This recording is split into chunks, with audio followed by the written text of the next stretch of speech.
Steve, thank you so much for joining me this evening. It's a pleasure to be with the legend. No, you're the legend, that's for sure. Why are you here in the Northstate?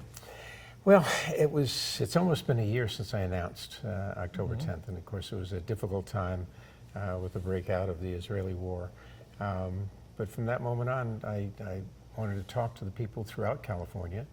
I wish you would have called me and told me it was 800 miles north and south and 250. But I've been in California for over 50 years. I'm a Californian. I love this state and people. I woke up last April and turned TV on and saw dysfunctional Washington and career politicians who were not concerned about the people, but more about power and money. And I said, most people know Steve Garvey 1.0, the ball player and building businesses and charities. Now 2.0, we want to talk about their lives and how I can improve that, how we can fight crime and change the economy and inflation and see if we can control the border. You're touching on the issues there, so how do we do that? Well, it's one step at a time. And this, as we all know, is a one-party state. We need another voice. And I said, when I get back to Washington as the next elected U.S. Senator, I'll go to all 99 other senators, stick out my hand and say, I want to work with you for the best interest of your state and mine and this country. And we need a balance, especially starting here in California. Once we get my voice, and we've actually heard from some higher-ups in the Democratic Party, it might be good for California to have a moderate voice like Steve Garvey so that it balances life out. So you're kind of teeing everything up for me here. I appreciate that, That's Steve. right. When I'm talking to I'm local... the play-by-play guy. Yeah, Never yeah. switch. But no, I said in the beginning, it took me 4 months and traveled around a lot of California. And then when I decided to run, I said, I will always listen to the voice of the people.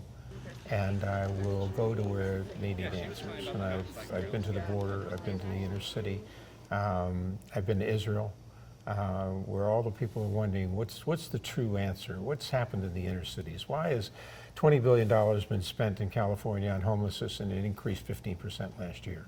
Why isn't the border this existential crisis to all of us? And you've got to go there and you've got to see it and you've got to smell it and you've got to listen to people.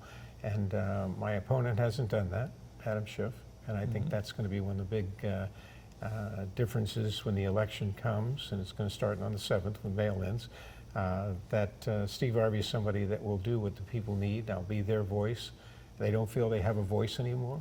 They feel they get up in the morning and this is a fact. 80% of Californians get up in the morning and know that they're probably going to break even and hopefully not lose money. And by the end of the year, with this administration, last 4 years, they're losing $8,000 to $11,000 a year. Last question real quickly. Yeah. Toughest pitcher you ever faced? Well, it'd have to be Phil Niekro, the knuckleball pitcher. I faced 13 Hall of Famers, and people always ask that question. I say it's Phil Niekro. He didn't know where it was going, the catcher didn't know it was going, and I was supposed to hit it. So I tried to go the other way on him. Steve Garvey, thank you so much Thank for you, sir. taking the time to visit the Northstate. Bless you. We appreciate Thank you. it.